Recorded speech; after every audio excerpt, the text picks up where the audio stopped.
Hello, it's your favorite sports Unc here. Don't forget to hit that subscribe button to join the fastest growing community on YouTube. Remember, Nightcap doesn't happen without you. So please subscribe or you're going to make Ocho cry.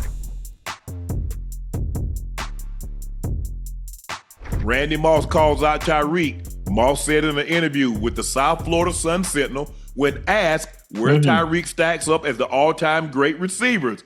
He's nowhere all time. Where he's at today, Tyreek is probably top 5. I put him top 5. Ocho, you agree with that?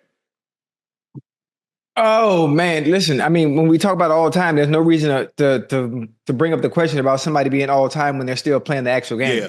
And he has a lot more time to go. But he is top 5. He was on a historic run. Obviously, he had a down season last last year. Obviously, we know why, because of he got 11,000 yards, Ocho. Yeah. Look, because of the inconsistent quarterback play at quarterback last season. But you have to realize, we talk about all time. He has 11,000 right now, but he's nowhere near done. Correct. He's nowhere to finish. Most of the time, players' bodies start to break down. They start to lose speed, but none of that is happening to Tyreek. And even if he does lose a step or two, it's still a step or two faster than everybody else. I agree. Look, from time to time we do this. We did this with Tom and Peyton, where did they rank all time? We did this with Aaron Donald and J.J. Watt, where do they rank all time? Kind of Reeves kind of got that after that year that he had in 2009. He had that historically great season, and when he had one of the great cover seasons in NFL history. And so occasionally you'll get that. I don't have a problem with Moss said, because you're talking about a 105-year history. And like you said, he's still going. Now, once his career is over, we got to have this conversation and see where he ranks. Because if I'm not mistaken, he has a Super Bowl ring. He's a 7-8-time Pro Bowler. He's been an All-Pro. He's on the, if I'm not mistaken, I think he's on the All-Decade. He might not be on the All-Decade team. He might. I think he'll be on the All-Decade team in the 2020s. I don't know if he's on the All-Decade team or the 2010s because he got a late start. You know what I'm saying, Ocho? Yes, sir. So with that being said, I don't have a problem with what Moss said, because Moss is looking like, hold up, how y'all just gonna have this man leapfrog a whole bunch of people? Now, I know he's had, like you said, Ocho, he has what, 2 1,700-yard receiving seasons? No other player has more than one of those. He has 2, and you're right. He was on a historic run, looked like he was gonna get 2,000, caught a hamstring injury, got an ankle injury. I just think the thing is like, and that's why it's tough. It's tough when guys that have gold jackets say something. Yes, sir. Because it's going to generate a buzz, Ocho. Because, man, you heard Randy Moss say, and Randy is one of those historically all-time great receivers. So it carries a lot more weight than some analysts that didn't play the game or someone didn't play. Look, I understand that's their opinion. Everybody has an opinion. But Randy Moss' opinion, when he's talking about a receiver, it carries more weight. It just does. Well, actually, and what he said is really not that bad. When you think about it, Tyreek being top 5 right now is a really good thing, even with the down season last year. Now, let's not be fooled and be caught up in the moment, in the fact that he had a down season. But there's nothing wrong with him. There's nothing wrong with him at all. But what Moss said is fair. It's fair. I just don't like the fact that the question was even imposed and asked to Randy Moss in general when Tyreek is still playing. That makes no sense to me at all. That's just I call it clickbait or creating unnecessary conversations that shouldn't be had when a player is still active anyway. That makes no sense to me. If Tyreek, let's just say Tyreek had gotten an offensive player of the year in the process. Let's just say he stays one more year, Ocho, and he gets 2 Super Bowls, and he has enough. Because see, the thing is, when we put J.J. Watt and Aaron Donald in there, they got those DPOYs. They got rookie of the years. And so JJ had 2. He's the only guy to have 2 20-sack seasons. Aaron Donald was on a historic run. And so after year 6, year 7, man, where you put AD at? I ain't just talking about defense. I ain't talking about defensive linemen. I'm talking about defensive players, period. Where do you put J.J. Watt at? Because J.J. Watt, I think, he finished second one year for MVP. When we hadn't had a defensive player win MVP since 1986. That was LT. So, we're looking at like, well, damn. And I agree. It's just that what Moss said, because when I just saw the article, I was like, well, damn, Right. that's harsh. Then I read but he's saying he's not a historically great currently, but he is top five. Right.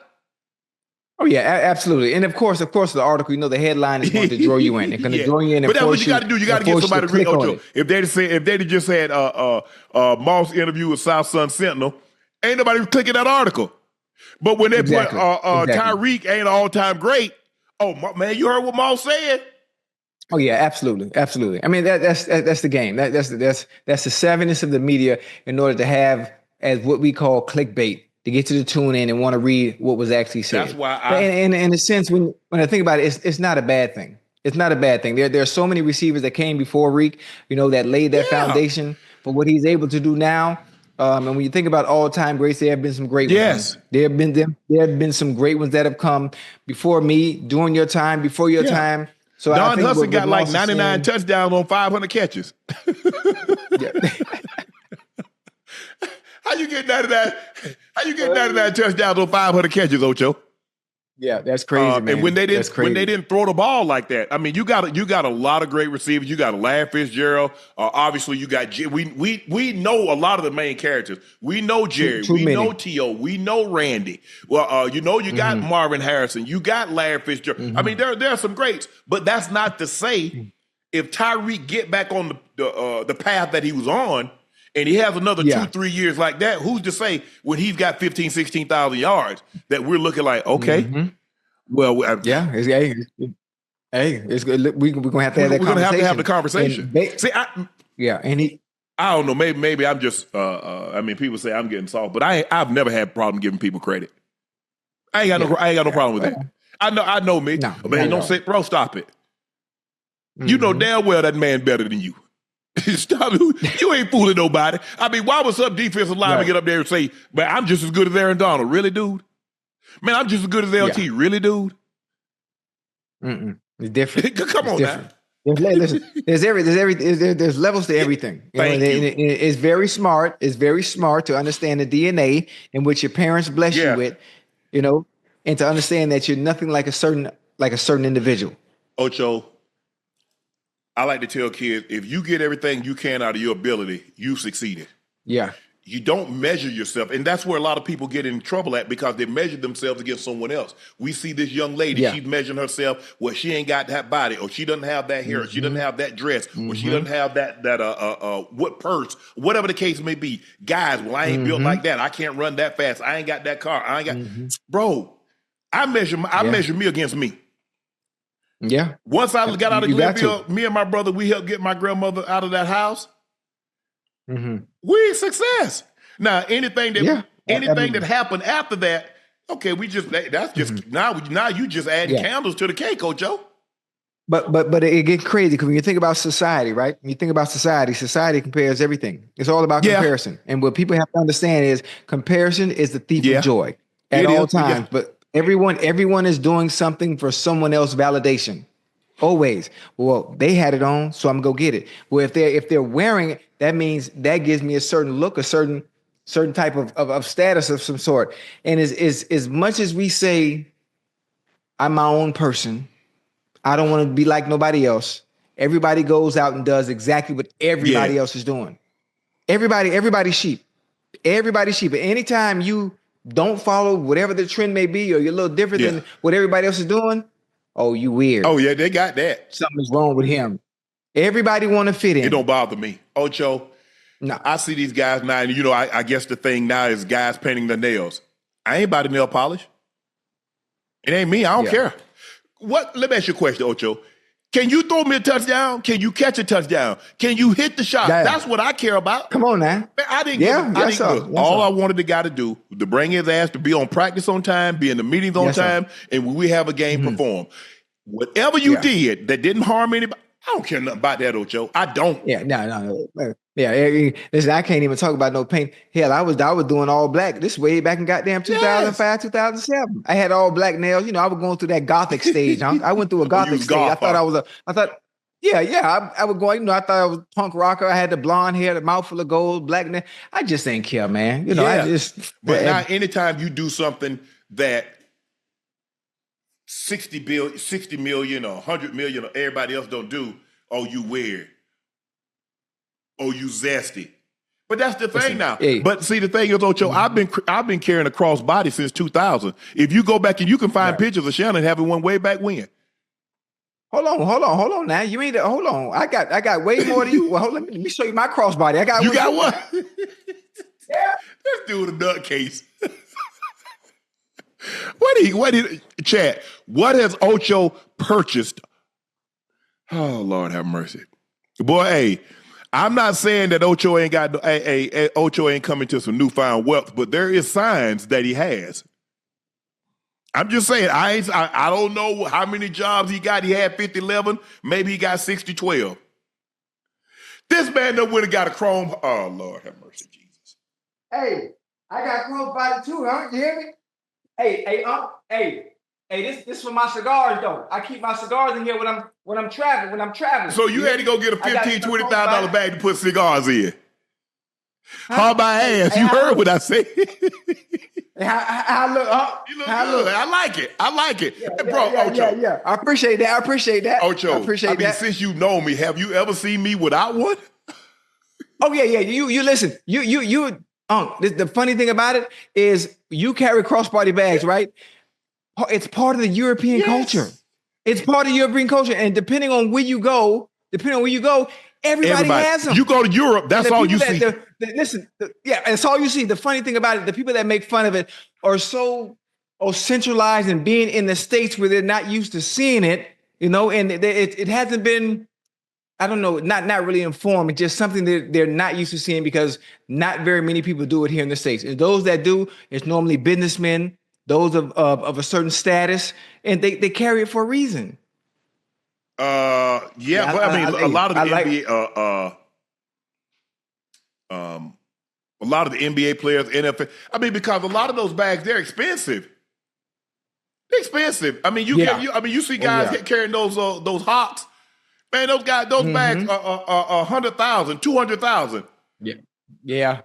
I mean, you never know because most people aren't privy to those type of things. If it's not what everybody else is doing, it's frowned upon. True. Or it's not cool. Man, I wouldn't. Ocho, I was one of those guys. I used to be, man, if I ever got money, ain't no way I'm going to spend X for a house, or I would spend Y for a car, or I would do this for a watch until I got the money. Mm-hmm. Yeah. So what is the point of working your ass off and not enjoy at least a bite of the fruit from the tree that you helped plant? That doesn't make sense to me. I'm not saying that everything that comes out you have to get it, but shouldn't you enjoy yourself since you are the one? Because I promise you, you might work your ass off and leave $100 million, and I guarantee you, people you leave it to, I guarantee you they're gonna spend hell out of it. I guarantee you, what you left them, they won't leave somebody else. They're gonna run right through it. Yeah. So I'm gonna get some enjoyment. I'm gonna get some enjoyment. I want my kids and hopefully the grandkids, but I hope they're not sitting around being waiters waiting on me to kick over so they can get some bread. But I never understood that. I never understood that, Ocho. But Ocho, where we come from, we didn't see nobody having no Mercedes. I ain't see no Mercedes until I got to college. Whoa. Hold on, boy. No, listen here. Now that's a great story. Now you see what that jacket say on me right there, right? It say Liberty City. Oh, you had them Jack boys. Them Jack boys had them Benz on. Hey, listen, let me tell you something. If you listen to Rick Ross music and you talk about the Boobie Boys, you listen to Trick Daddy and Trina, I done seen 15, 16-year-olds with Mercedes, with donk Chevys, supposed to be in school, but they doing their thing. So I grew up seeing the young fellas, and I always wanted it. I wanted a Chevy so bad. Yeah. I wanted a glass house. I wanted a box Chevy with the 90. I wanted all that. But I'm looking at little kids. Boy, you a freshman. What you doing driving a Benz? Mm-hmm. What you doing in a 90? A cat? What are we doing?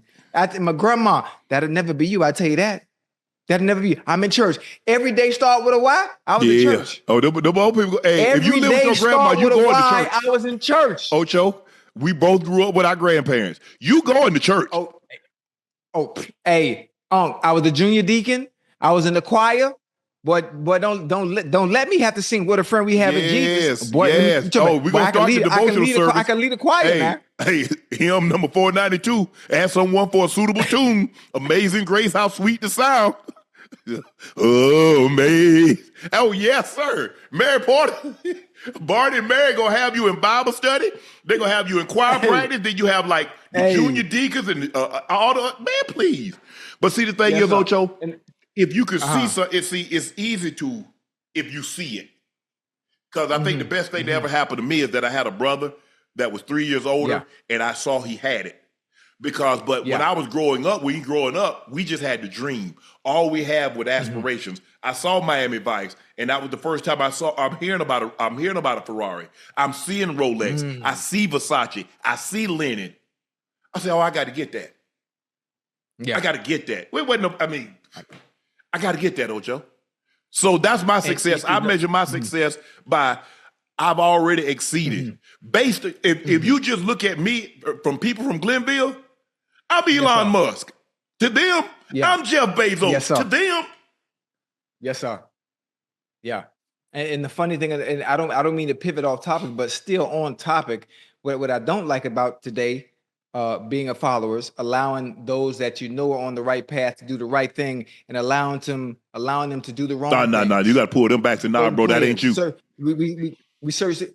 Listen, there was so much structure and discipline during our day. For sure. Yeah. So think about what you just said. You seeing all the things you want, right? I'm seeing all the things I want.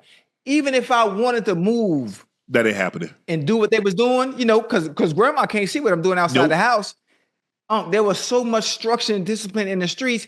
Even if I wanted to, when I even just trying to hang around, man, if you don't get your this ain't you. Yeah, this ain't for you. This ain't for you. Even if I wanted to, they ain't having it. They're like Lil Sharpe, man. You going places, man. You going to college. Hey, man, I'm gonna see you on TV one day. Yeah, get from around here. Yeah, absolutely, man. Kept me in line when my mama couldn't see. Tyreek turned 31 in March. Tyreek is number 7 on the active list with 11,098 yards, but he lands him just 42 all time. Tyreek got plenty of time. I saw him working out. He looks fast. He looks twitchy. He's lost weight. Because remember I told you, Ocho, I thought he got a little bit too muscle bound. Right. I thought he got a little bit too muscle bound. Now he looks twitchy. It was so funny, watching him in person. Obviously, we see him on TV. We see him on ESPN. But to watch that Joker, you hear me? Up close and in person. Come off that goddamn line. I ain't never seen anybody accelerate like him. And then re-accelerate in 2 steps now. We ain't talking about taking no time to get going. I'm talking about right now. I got to have it. Break, man. It was a joy. It was a joy to see up close and in person, man. And the work ethic and just, oh man, dog. It was beautiful. It was a beautiful sight to see. Look, I hope he gets it together because he's on a historic path.